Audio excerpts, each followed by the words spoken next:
नमस्कार मित्रों, मैं विकास तिवारी। आज धनतेरस का पर्व है, अतः सबसे पहले संस्कृत ज्ञान मंदिर परिवार की तरफ से आप सभी को धनतेरस पर्व की बहुत बहुत बधाई एवं शुभकामनाएं। भगवान धन्वंतरी आप सभी को आरोग्यता से परिपूर्ण करे।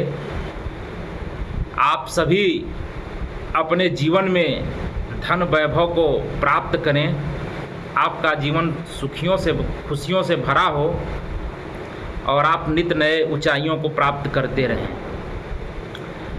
मित्रों, धनतेरस पर्व से संबंधित धनतेरस पर्व के दिन हमको क्या करना चाहिए, मैंने सोचा कि आपसे कुछ बातें साझा की जाए। धनतेरस पर्व से संबंधित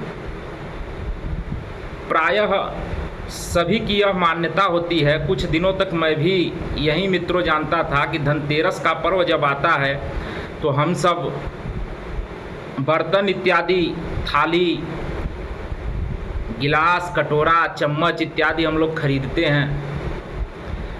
तो ये काम तो जो हम लोग करते हैं वो करते ही हैं, लेकिन हमको मुख्य रूप से धनतेरस पर मित्रों क्या करना चाहिए,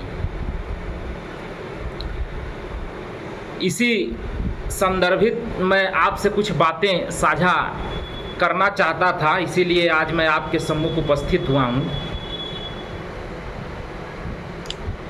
धनतेरस का पर्व हम इसलिए मनाते हैं, धनतेरस पर्व के दिन भगवान धन्वंतरी का अवतरण हुआ था। भगवान धन्वंतरी अपने हाथ में अमृत कलश को लेकर के, आयुर्वेद के ग्रंथों को लेकर के और सभी औषधियों का मूल आंवला, हरड़ और बहेड़ा, जिसको हम त्रिफला बोलते हैं, को लेकर के समुद्र से प्रादुर्भूत हुए थे। अतः धनतेरस के दिन हमको अन्य जो हम लोग बर्तन इत्यादि खरीदते हैं वो तो करते ही हैं, लेकिन सबसे मुख्य रूप से हमको भगवान धन्वंतरी का हम लोगों को पूजन करना चाहिए और उनसे यह कामना करनी चाहिए कि हमारा जीवन आरोग्यता से परिपूर्ण होए, हमारे जीवन में रोग दुख कभी ना आए। और साथ ही उनसे यह भी कामना करनी चाहिए कि हम भी अमरता को प्राप्त हो जाएं। अमरता को प्राप्त होने से क्या मतलब है? अमरता का मतलब है कि हम मरे ही नहीं। तो जब हमारा जन्म ही नहीं होगा तो हमारी मृत्यु भी नहीं होगी, हम अमर रहेंगे। और ऐसा कब होगा? जब हमारी भगवान के चरणों में प्रीति होगी। इसलिए भगवान धन्वंतरी से हमको यह कामना करनी चाहिए कि हमारे जीवन में आरोग्यता आए, हमारे जीवन में अमरता आए और भगवान के चरणों में हमारी प्रीति हो। तो धनतेरस का पर्व भगवान धन्वंतरी के पूजन का पर्व है। भगवान धन्वंतरी समुद्र के 14 रत्नों में से एक हैं। मित्रों, अब जब भगवान धन्वंतरी की कथा आई तो समुद्र मंथन के 14 रत्नों को भी हम जान लेते हैं। समुद्र मंथन से 14 रत्न निकले थे। वह क्या क्या थे? तो पहले कालकूट विष निकला था, दूसरे पर कामधेनु गाय निकली थी, तीसरे पर उच्चैश्रवा घोड़ा निकला था, फिर ऐरावत हाथी निकला था, फिर कौस्तुभ मणि निकला था, फिर कौस्तुभ मणि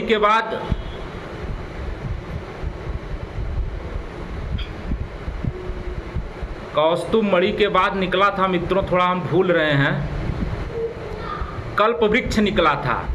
कल्प वृक्ष के बाद रंभा अप्सरा निकली थी। रंभा अप्सरा के बाद लक्ष्मी जी का प्रादुर्भाव हुआ था। लक्ष्मी के बाद वारुणी मदिरा निकली थी। उसके बाद में चंद्रमा निकले थे।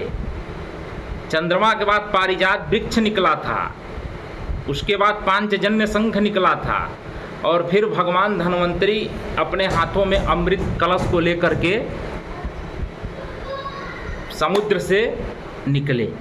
तो यह 14 रत्न समुद्र मंथन से हमको प्राप्त हुए थे। अब समुद्र मंथन सबसे पहले हमको यह जानना चाहिए कि समुद्र मंथन हुआ क्यों था। तो समुद्र मंथन में जो सामान्यतः लोगों की धारणा होती है कि समुद्र मंथन अमृत के लिए हुआ था, लेकिन हमने गुरुमुख से जो सुना है मित्रों, आपको मैं इसकी कथा बता रहा हूँ। समुद्र मंथन अमृत के लिए नहीं हुआ था, समुद्र मंथन लक्ष्मी के लिए हुआ था। समुद्र मंथन भी लक्ष्मी के लिए हुआ और समुद्र बंधन भी लक्ष्मी के लिए हुआ। दोनों काम भगवान ने लक्ष्मी के लिए ही किया था। दुर्वासा ऋषि के श्राप से जब इंद्र का राज्यश्री नष्ट हो गया, तो दुर्वासा ऋषि के श्राप को सत्य करने के लिए लक्ष्मी जी समुद्र में चली गई। और जब लक्ष्मी जी समुद्र में जब चली गई तो इंद्र की सारी वैभव खत्म हो गया और सारा संसार जो है दुखित हो गया। तो भगवान ने कहा कि ठीक है, आप सभी लोग मिल करके समुद्र मंथन करिए और उसमें से फिर से लक्ष्मी जी का प्रादुर्भाव होगा और सारा संसार फिर से सुखी हो जाएगा। तो अब ये हुआ कि समुद्र का मंथन कैसे हो। तो फिर मंदराचल पर्वत को रई बना लिया गया और वासुकी नाग को रस्सी बना लिया गया। तो सबसे पहले भगवान ने कहा कि समुद्र मंथन करने के लिए देवताओं को असुरों से मित्रता करनी पड़ेगी। तो असुर ने कहा कि हम उच्च कुल के हैं, उच्च जाति के हैं, हमारी उनसे बनती नहीं है, हमारा पूरा विरोध है, हम उनसे कैसे मित्रता कर पाएंगे। तो भगवान ने उनसे कहा कि जब कोई बड़ा काम व्यक्ति करने जाता है तो सबसे पहले यही बुद्धिमानी होती है कि आप अपने शत्रु को एक कर लीजिए, आप अपने शत्रु को अपने में मिला लीजिए। यही बुद्धिमानी होती है। आज राजनीति में भी यही होता है। हम और आप पार्टी विशेष के लिए लड़ते हैं कि ये हम इस पार्टी से हैं, हम इस पार्टी से हैं, लेकिन वही पार्टी राजनीति में एक दूसरे को गाली देंगी और जब राज्य सुख भोगना होगा, राज सत्ता का सुख भोगना होगा, तो एक दूसरे से आपस में गठबंधन करके राज सत्ता का सुख भोगते हैं। यही राजनीति है। हमसे आपसे ज़्यादा चालाक राजनेता हैं। तो वैसे ही भगवान ने कहा कि आप देवताओं को कि असुरों से मित्रता करनी पड़ेगी। असुर और देवता एक हुए। मंदराचल पर्वत को रई बना लिया गया और वासुकी नाग को रस्सी बना लिया गया और समुद्र मंथन प्रारंभ हुआ। तो ये हुआ कि इसकी कथा बहुत ही रोचक है मित्रों। अब ये हुआ कि वासुकी नाग के मुंह की तरफ कौन रहे और वासुकी नाग के पूंछ की तरफ कौन हुए। तो भगवान ने थोड़ा चालाकी दिखाया। उन्होंने देवताओं से कहा कि आप लोग उच्च कुल के हैं, अतः आप सभी लोग वासुकी नाग के मुंह की तरफ हो जाइए। राक्षसों को यह बात पसंद नहीं आई। वह कहे कि हम क्या देवताओं से बल में कम हैं या किस चीज़ में कम है कि हम पूंछ की तरफ रहेंगे, और वो तो हैं मूर्ख। तो भगवान ने कहा चलिए ठीक है, आप ही लोग वासुकी नाग के मुंह के तरफ हो जाइए, आप ही लोग उच्च कुल के हो जाइए।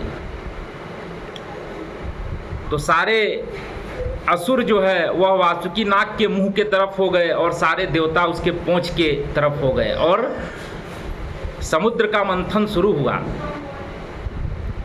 बहुत देर तक मंथन चला लेकिन कुछ प्राप्त नहीं हुआ और मंदराचल पर्वत समुद्र में डूबने लगा। तब भगवान ने कच्छप रूप धारण करके मंदराचल पर्वत को अपने पीठ पर रख लिया और पुनः समुद्र का मंथन किया। तो सबसे पहले समुद्र के मंथन में मित्रों कालकूट विष निकला। तो जब कालकूट का विष का प्रादुर्भाव हुआ तो सारे लोग भयभीत हो गए कि अब यह कालकूट विष कहाँ जाएगा, इसको कौन धारण करेगा। अब तो सारा संसार नष्ट हो जाएगा इस कालकूट विष के प्रभाव से। तो सारे देवता और असुर भूत भावन भगवान शिव के पास गए। तो भगवान शिव ने कहा कि ठीक है, इसको हम धारण करते हैं, और अपने अंजुलि से उसका विषपान किया। और विषपान जब कर रहे थे तो उनको याद आया कि हृदय में हमारे श्री राम बैठे हैं। अब जब विषपान कर रहे थे तो ना उसको अगर नीचे के तरफ ले जाते तो भगवान राम को कष्ट होता, और अगर बाहर निकालते तो संसार खत्म हो जाता। इसलिए उन्होंने राम, जब रा कहे तो मुख खुला और म कहे तो मुख बंद हो जाता है, राम कह करके उस पूरे विष को अपने कंठ में ही रोक रखा। न तो राम को कष्ट होने दिया और न संसार को कष्ट होने दिया। और उस विष के प्रभाव से उनका कंठ नीला पड़ गया। तभी से भगवान शंकर को हम नीलकंठ के नाम से जानते हैं। पुनः समुद्र का मंथन शुरू हुआ तो दिव्य सुरभि गाय कामधेनु का प्रादुर्भाव हुआ। वह कामधेनु ऋषियों को दे दिया गया। उसके बाद समुद्र का मंथन हुआ तो उच्चैश्रवा घोड़ा निकला। वह उच्चैश्रवा घोड़ा दैत्यों के राजा बलि को दे दिया गया। फिर मंथन किया गया तो ऐरावत हाथी निकला। उस ऐरावत हाथी को इंद्र को दे दिया गया। उसके बाद कौस्तुभ मणि निकला। कौस्तुभ मणि को स्वयं भगवान ने अपने कंठ में धारण किया। उसके बाद कल्प वृक्ष निकला तो कल्प वृक्ष को स्वर्ग में भेज दिया गया। फिर रंभा अप्सरा निकली, उसको भी स्वर्ग में भेज दिया गया।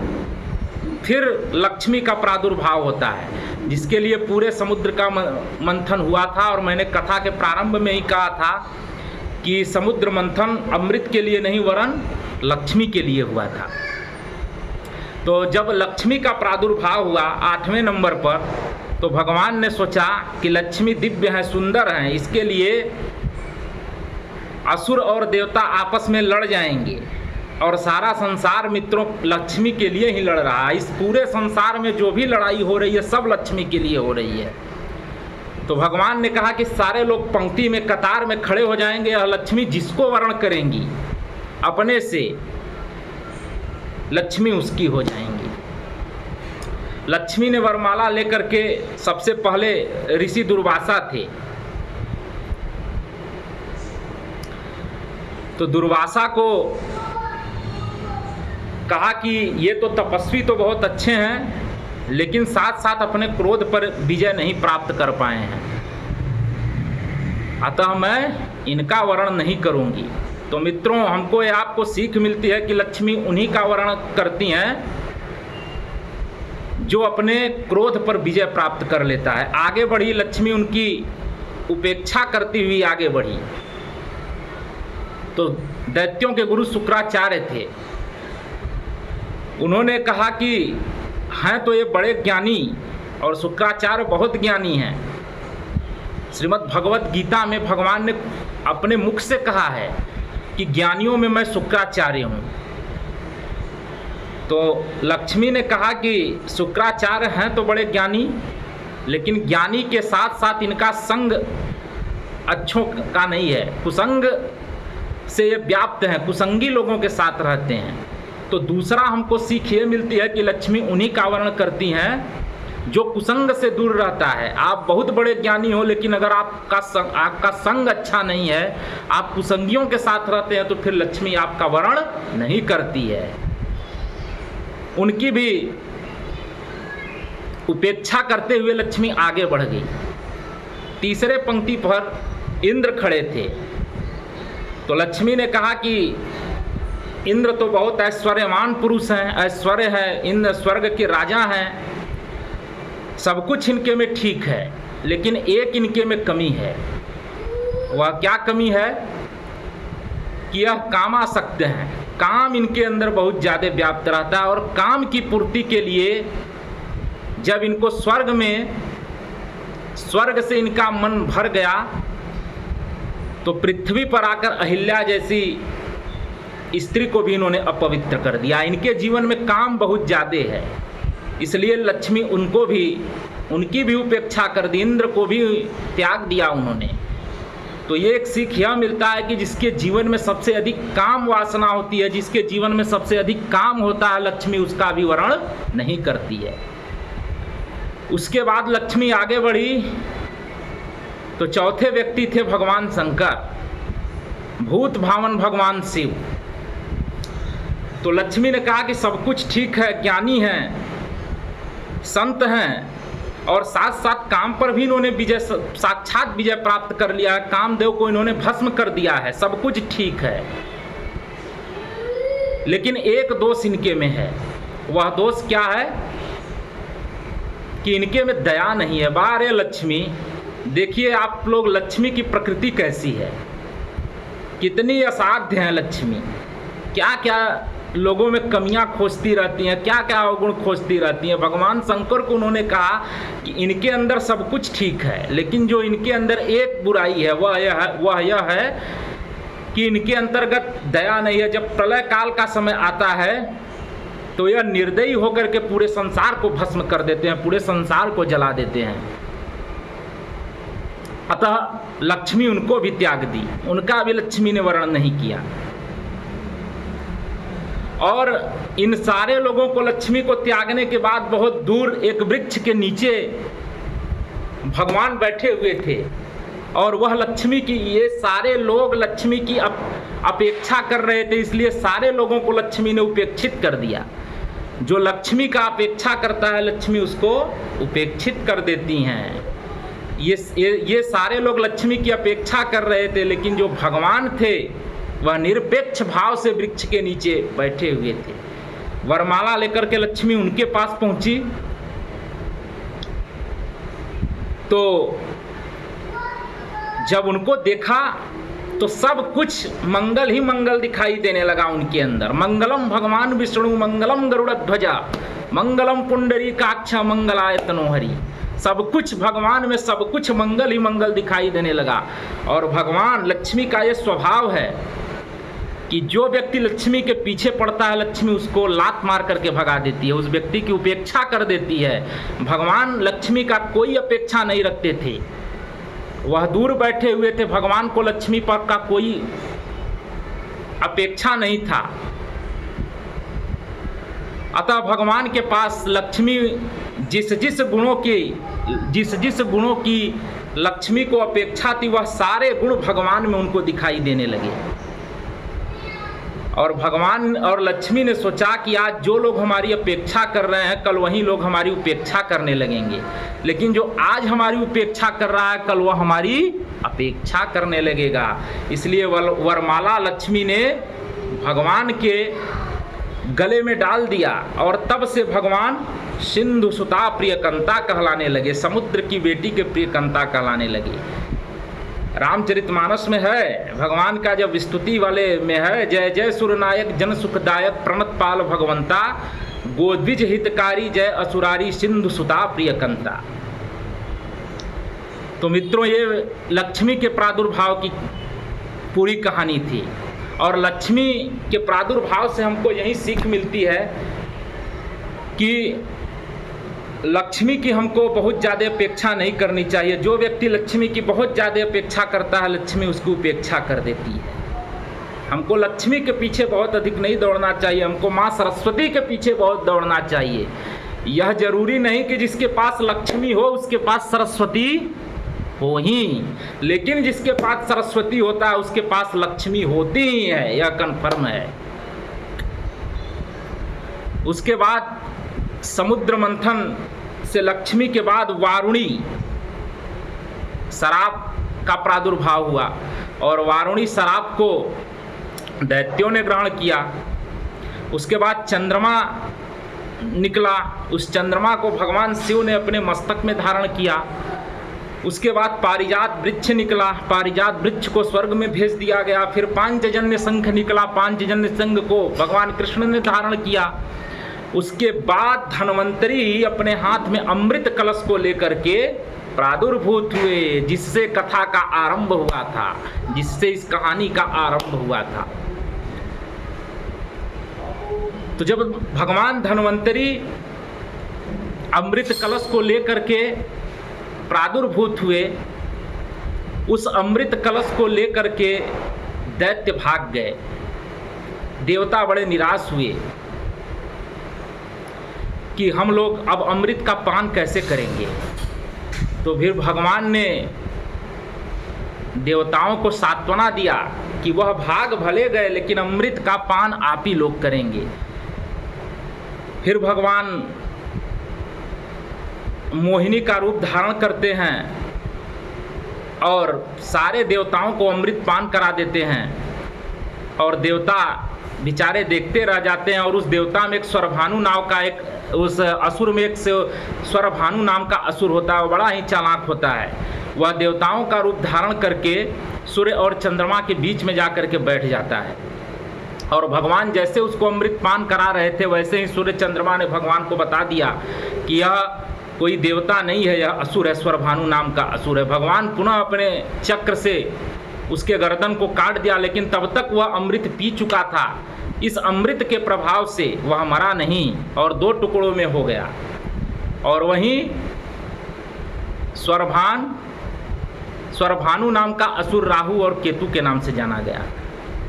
और चूंकि यह पूरा भेद सूर्य और चंद्रमा ने खोला था, इसलिए इसका प्रभाव भी सूर्य और चंद्रमा पर ही होता है, जिसको हम लोग चंद्र ग्रहण और सूर्य ग्रहण कहते हैं।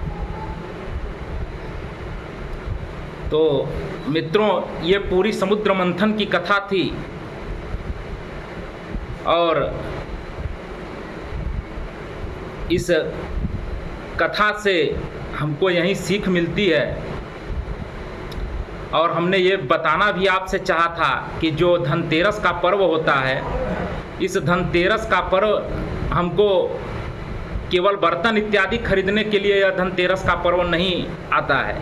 इस धनतेरस का पर्व भगवान धन्वंतरी के अवतरण दिवस का पर्व है, और भगवान धन्वंतरी से हमको आरोग्यता की कामना करनी चाहिए, और साथ ही साथ अमरता की कामना करनी चाहिए। और हमको भगवान धन्वंतरी से यह प्रार्थना करनी चाहिए कि हमारे जीवन में सुख, समृद्धि, शांति और भगवान के चरणों में प्रीति रहे। तो आज के लिए मित्रों, यह जानकारी आपको कैसी लगी आप बताइएगा। बहुत बहुत धन्यवाद।